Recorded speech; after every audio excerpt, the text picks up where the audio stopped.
Welcome to Gripo. In this quick tutorial, we are showing you how easy it is to spin up a basic Azure Kubernetes cluster using Gripo. First, head over to the Cluster tab on your dashboard.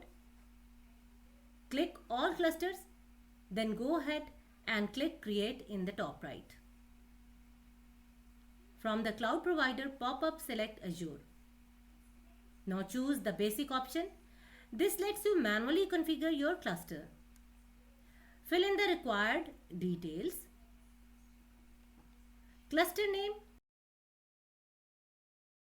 secret, region, resource group,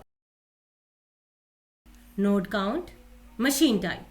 Once you have filled everything in, click Submit.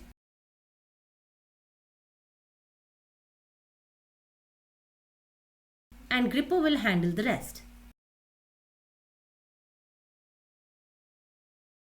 To monitor deployments, pods, and workloads, visit the Cluster Operations section.